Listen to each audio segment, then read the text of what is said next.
Mesdames et messieurs, bonsoir, c'est Miro, on se retrouve aujourd'hui pour une toute nouvelle vidéo et une nouvelle session de pronostic pour cette fois-ci la 38e journée de championnat anglais. Les amis, vous le savez, nos chers Gunners ont été déclarés officiellement champions d'Angleterre après 22 ans d'attente.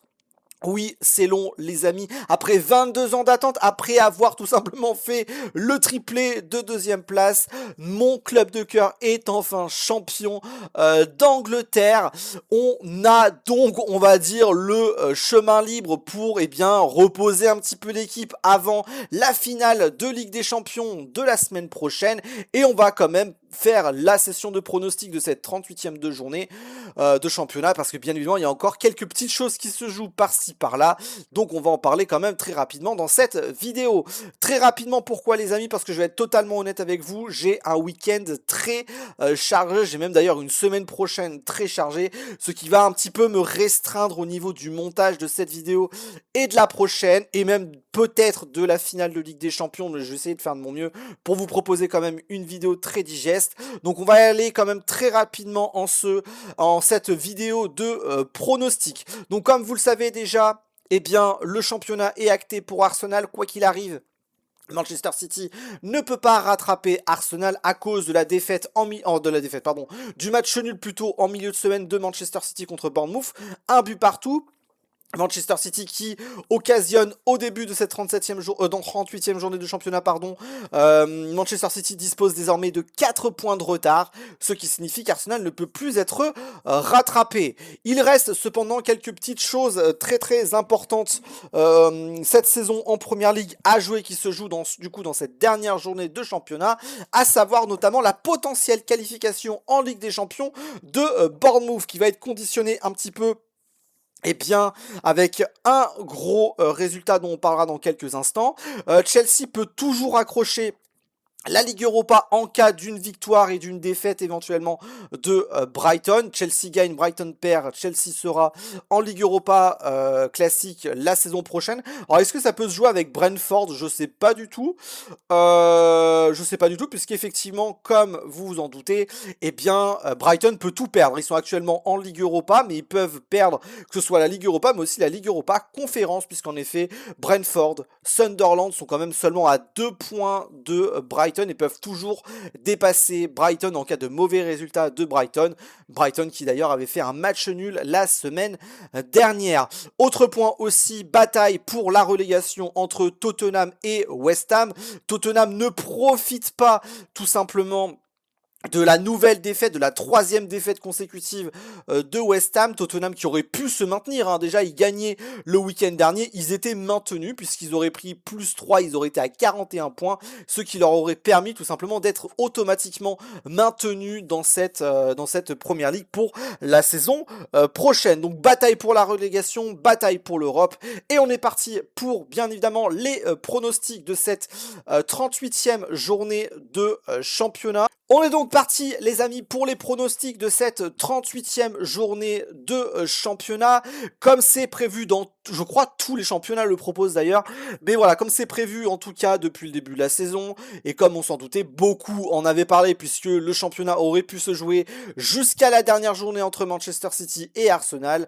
Du coup, cette dernière journée de championnat est un multiplex, et tout simplement tous les matchs, les 10 matchs de championnat de cette semaine vont se dérouler au même moment, donc dimanche 24 mai 17h heure française. Les 10 matchs de Première Ligue vont commencer en même temps, et globalement potentiellement, bon ça arrivera pas, mais ils vont tous se terminer en même temps, avec bien évidemment les arrêts de jeu, avec le temps additionnel, avec les dénouements, blablabla, blablabla. Vous savez que ça peut être quand même très très long.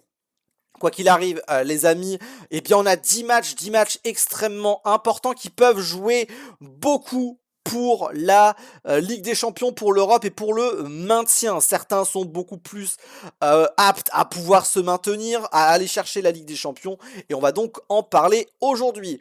Manchester City, Aston Villa, match important surtout d'un point de vue Bournemouth. En cas de victoire de Manchester City, Aston Villa pourrait tout simplement basculer à la 5e place de Première Ligue, ce qui permettrait éventuellement, en cas de bon résultat de Bournemouth, en cas de bon résultat de Liverpool, permettrait du coup à Aston Villa de tomber à la cinquième place, pardon, du championnat, et permettrait automatiquement à Bournemouth de se qualifier en Ligue des Champions, parce que Aston Villa a tout simplement, oui, gagné la Ligue Europa en milieu de semaine. De mon côté, je vais partir quand même sur une victoire de Manchester City pour la potentielle dernière journée et dernier match tout simplement pour Manchester City cette saison à l'Etihad, mais surtout voilà pour le dernier match de Pep Guardiola, de Bernardo Silva, de John Stones. Je dirais quand même une victoire de Manchester City. Match important pour Brighton qui va du coup accueillir Manchester United. Alors Manchester United, il joue plus grand chose, mais Brighton peut tout perdre. En effet, admettons que Chelsea, Brentford, Sunderland font un bon résultat, et bien Brighton descendrait tout simplement au classement. Déjà une victoire de Chelsea permet à Chelsea, en cas de mauvais résultat de Brighton, et bien de basculer Brighton en Ligue Europa Conférence. Mais un bon résultat de Brentford, un bon résultat de Chelsea, et Brighton tombe à la 9e place du championnat et potentiellement ne serait pas du coup européen la saison prochaine. Je vais être très honnête avec vous, je ne sais pas comment ça va se passer. Du point de vue tout simplement de la Ligue Europa Conférence. Crystal Palace, je vous le rappelle, va tout simplement alors je sais même plus affronter qui, le Rayo Vallecano je crois. Je crois que Crystal Palace va affronter en milieu de semaine prochaine le Rayo Vallecano en finale de Ligue Europa Conférence. Peut-être que ça va donner une place supplémentaire pour la Ligue Europa Conférence, je sais pas exactement comment ça va se passer, j'en ai aucune idée, donc je vais pas forcément m'attarder là-dessus. Brighton peut donc tout perdre contre Manchester City, et pour le coup, un petit peu comme la semaine dernière, je pense que Brighton va faire un match nul contre Manchester United et va donc vraiment avoir du mal pour aller chercher la Coupe d'Europe. Fulham, Newcastle United. Alors Newcastle, ça a été une saison un petit peu en dents de scie. 49 points à l'issue de la 37e journée de championnat. Alors ils ont été beaucoup impactés par des blessures, par des départs, bref, éventuellement aussi des joueurs pas très performants. Du coup, Newcastle actuellement se pointe à la 11e place. Ils peuvent au maximum prétendre à la 8e place actuellement détenue par Chelsea. Le problème de Newcastle, c'est que effectivement, on a Sunderland qui peut aussi aller chercher la 8e place. On a Brentford qui peut aussi aller chercher la 8e place. Mais surtout aussi, en cas de bon résultat de Chelsea, la 8e place, c'est fini pour Newcastle United. Bref, Newcastle, pour qu'il soit européen la saison prochaine, ça va quand même être très compliqué. Mais faut pas oublier aussi que Fulham aussi peut toujours être européen. Bon là, c'est vraiment conditionné à énormément de résultats négatifs de Chelsea, de Brentford, de Sunderland, de Newcastle, mais aussi de Everton. Bon, honnêtement, ça va être très compliqué pour Fulham, à mon avis, de prétendre à l'Europe. Et dans tous les cas, je mise sur une victoire de Newcastle United. Tottenham, Everton. Du côté de nos chers ennemis, de nos chers rivaux Tottenham, qui du coup vont accueillir Everton à l'issue de cette 38e journée de championnat au Tottenham Hotspur Stadium. Excusez-moi, j'ai eu un trou de mémoire par rapport au nom du stade, pardon, j'avais encore White Hart Lane dans la tête. Donc Tottenham qui accueille Everton pour le compte de cette dernière journée de championnat. Le calcul, il est très simple pour Tottenham. Ils prennent tout simplement une victoire, c'est maintenu. Ils prennent globalement un match nul, c'est globalement maintenu. Il y a une différence de but extrêmement favorable pour Tottenham sur West Ham. Donc tout autre résultat qu'une défaite permettrait à Tottenham, en même temps c'est voilà, une victoire et un nul permet bien évidemment à Tottenham de se maintenir en championnat. Je pense quand même, et dans tous les cas, moi j'étais sûr depuis plusieurs mois, il y a certains fans des Tottenham qui font les malins en disant mais on va descendre c'est sûr, il n'y a aucun monde où Tottenham va descendre. Je pense honnêtement, alors dans ma tête, je veux que Tottenham descende, bien évidemment, mais honnêtement, je serais pas choqué qu'il y ait un match nul entre Tottenham et Everton, mais surtout qu'il y a un mauvais résultat encore une fois de West Ham sur Leeds United. Alors peut-être qu'il y aura une victoire de Everton jusqu'à la fin du match et un Tottenham qui égalise à la 80, entre la 80e et la 90e, peut-être même sur le dernier tir du match pour se maintenir. Voilà, je pense quand même à un match nul entre Tottenham et Everton. Everton qui font quand même, je trouve, une plutôt bonne saison, honnêtement. Je les imaginais pas faire une saison comme celle-ci. Ils ont quand même accroché pas mal de choses. Merci à eux de l'accrochage sur Manchester City. Et donc ça, on verra bien évidemment comment Everton va se débrouiller la saison prochaine. Liverpool-Brentford. Comment est-ce que ça va se passer pour la bande à Arne Slot? Liverpool est sur une saison vraiment pas folle. Aucune victoire depuis 3 matchs. Sur les 3 derniers matchs, on est sur 2 défaites, un match nul. Ils ont quand même, voilà, ils ont un peu de choc là, la qualification facile en Ligue des Champions. Liverpool n'est toujours pas qualifié en Ligue des Champions. Alors c'est quand même bien, je crois même que c'est globalement assuré. Hein. Ils ont globalement 6 points de 6 buts d'avance sur Bournemouth. Je pense pas que Bournemouth claque un 6 ou un 7-0 à l'issue de ce match-là, mais une grosse défaite de Liverpool peut éventuellement permettre, avec une grosse victoire de Bournemouth, permettre à Bournemouth de passer devant. Dans tous les cas, Liverpool sera, je pense, quand même européen la saison prochaine. Or, européen, c'est sûr, mais en Ligue des Champions la saison prochaine, ils en ont besoin. Je pense vraiment que c'est un gros manque pour Liverpool de manquer la Ligue des Champions. Je pense vraiment que la cote pour que Liverpool soit pas en Ligue des Champions, je pense vraiment qu'elle est de 0,1 million de 0,1%. Je les imagine absolument pas ne pas être en Ligue des Champions la saison prochaine. Brentford, de leur côté, peuvent toujours aller chercher la Ligue Europa à la 7ème place. Ils peuvent passer, je vous le rappelle, devant Brighton. Ils peuvent aussi prétendre à la Ligue Europa Conférence. Donc, je miserai quand même sur une victoire simple de Liverpool pour la dernière de la saison à Anfield. Je pense que ça sera un très bon résultat de Liverpool. La bataille des relégués entre Burnley et les Wolves, le 19e contre le 20e. Bon, honnêtement, je pense qu'il n'y a pas trop de grand chose à se faire.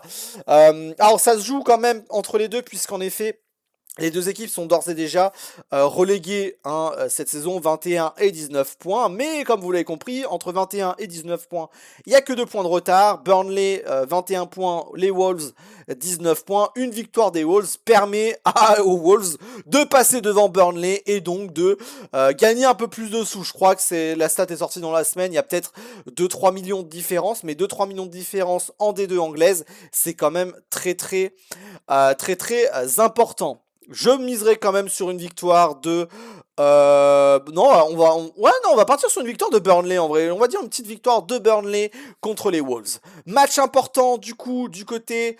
Je connais pas le nom du stade de Nottingham Forest. Bref, match du côté de Nottingham Forest contre justement Bournemouth, les héros de la dernière journée qui ont arraché un match nul, arraché pas du tout, qui ont réussi à prendre un match nul contre Manchester City. Pour moi, Bournemouth aurait clairement dû gagner le match. Ils auraient mérité de gagner le match contre Nottingham Forest. Bournemouth, comme je vous l'ai dit, peut toujours aller chercher une place en Ligue des Champions, mais il faut quand même réussir à ne pas se faire dépasser justement par Brighton, puisqu'une victoire de Brighton contre Manchester United permet une égalisation en termes de points de Brighton sur Bournemouth, surtout que Brighton a une différence de but favorable par rapport à Bournemouth, donc attention au mauvais résultat de Bournemouth. Ce serait quand même très dommage de faire un mauvais résultat contre Nottingham Forest, maintenu certes, mais quand même 16e de championnat. Nottingham Forest sont pas à prendre forcément à la légère, hein, donc attention quand même à eux. On va quand même miser sur une victoire de Bournemouth avec un petit doublé de Junior Kroupi. Hein. Honnêtement, il le mérite, je pense. Voilà. Bataille maintenant, donc la deuxième bataille pour la relégation, match entre West Ham United et Leeds United. Là, on a un gros bonus, je trouve, un bon choix de saison. Tout simplement, les deux derniers, la grosse bataille, on va dire, de placement, c'est entre Tottenham et West Ham pour la relégation et surtout pour le maintien. Les deux jouent à domicile, donc vraiment, ils auront la faveur des supporters. Donc c'est une très bonne chose, je trouve, que les deux soient égaux en termes d'ambiance dans le stade, on va dire. Et voilà, honnêtement, West Ham, Leeds United, alors je serais pas choqué quand même d'un bon résultat de West Ham, qu'ils arrivent à prendre éventuellement un match nul contre Leeds United, mais je pense quand même que Leeds United va réussir à canaliser West Ham. Et non, en vrai flemme, on va dire une victoire de West Ham et Tottenham va être relégué. Non, même pas. On va dire une victoire de West Ham et Tottenham va se maintenir à la différence de but. Donc victoire de West Ham contre Leeds United. Malheureusement, les petites bulles vont être crevées. Match important une nouvelle fois pour le championnat et surtout pour l'Europe. Match entre Sunderland et Chelsea. Un seul point sépare les deux équipes. Bien évidemment, l'équipe qui gagne ce match-là sur le terrain sera potentiellement européen. Quand même, c'est important de le dire, puisqu'en effet, Sunderland réussit à prendre des points contre Chelsea. Alors attention, un match nul ne permet pas forcément à une des deux équipes d'être européen la saison prochaine. Donc attention, bien évidemment, à ça, puisque... Alors je pense quand même qu'un match nul permettrait à Chelsea de rester en Ligue Europa Conférence, puisqu'en effet, on va pas se mentir qu'il y a quand même une très faible probabilité que Brentford batte Liverpool. Mais bon, vu Liverpool cette année, on ne sait jamais. De mon côté, je vais partir pour un match nul au Stadium of Light. Donc Sunderland qui vont, on va dire, terminer la bonne saison qu'ils ont occasionnée par tout simplement, un match nul contre Chelsea qui est quand même un bon résultat. Dernier match, les champions Arsenal se déplacent du côté de Sellers Park contre Crystal Palace. Donc pour le dernier match de la saison d'Arsenal en Première Ligue, comme toutes les équipes d'ailleurs. De ce côté-là, je pense honnêtement que c'est peut-être le match sur lequel il y aura le moins de suspense, où il y aura le moins de faits de jeu importants. À mon avis, ça va vraiment être le match où s'il y a un multiplex sur Canal, vous le verrez pas forcément, vous le verrez au début pour le lancement parce qu'il y aura peut-être une haie d'honneur et à la fin parce que les fans d'Arsenal seront très contents, ils vont faire la fête. Mais je pense vraiment que sur tout le match, il y aura pas forcément grand-chose. Arsenal n'a globalement pas grand-chose à jouer. Crystal Palace joue 3 jours après. Olivier Glasner sur lequel il y a eu une pression médiatique ces dernières semaines totalement abjecte. Par rapport au fait qu'il allait faire tourner ou pas contre Arsenal lors de la dernière journée. Maintenant qu'ils sont champions, je pense qu'il va vraiment ne pas hésiter à faire tourner, puisqu'il joue 3 ou 2 jours après en finale de Ligue Europa Conférence, et Crystal Palace, à mon avis, a moyen d'aller chercher cette Ligue Europa Conférence. De mon côté, on va quand même partir sur une victoire d'Arsenal qui aura quand même, à mon avis, à cœur de terminer de la meilleure des manières leur saison en Première Ligue, et du coup, victoire d'Arsenal qui n'aurait pas que 1 point d'avance ou 2 points d'avance sur Manchester City. Quoique, en vrai de vrai, je vais peut-être vous mentir, et pas vous mentir les gars, mais un petit mauvais résultat d'Arsenal qui ne prend pas les 3 points, et Manchester City qui arrive du coup à 1 point de retard sur Arsenal, et donc, un Manchester City qui loupe le titre d'1 point. J'avoue que ça me ferait quand même un petit peu rire, mais bien évidemment, on espère toujours que notre équipe gagne. On va partir quand même sur une victoire d'Arsenal, les amis. De notre côté, on se quitte ici pour cette vidéo. On se retrouve très très vite pour une vidéo de pronostic. Je vous cache pas que je vais la tourner juste après. Donc vidéo de pronostic du prochain match de notre équipe bien évidemment, donc Arsenal contre Crystal Palace à Sellers Park. Je vous souhaite de passer une bonne fin de journée et une bonne fin de soirée. On se retrouve du coup très vite pour le pronostic Crystal Palace Arsenal, mais aussi pour le débrief Crystal Palace Arsenal qui peut-être sortira un peu plus tard tout simplement que prévu, parce que comme je vous l'ai dit en début de vidéo, j'ai déjà une longue semaine et en plus cette vidéo est déjà beaucoup trop longue. Mais voilà, dans tous les cas, et même la vidéo de pronostic, enfin vidéo pas de pronostic finalement, mais de le preview du PSG contre Arsenal en finale de Ligue des Champions, elle aussi, alors elle arrivera pas trop tard, mais elle sera tournée sûrement un petit peu en avance. Pas maintenant les amis, ne vous en faites pas, mais voilà. On se retrouve très très vite, petit pouce bleu, petit commentaire, abonnez-vous, vous connaissez la chanson. À très très vite, c'était Mir, salut.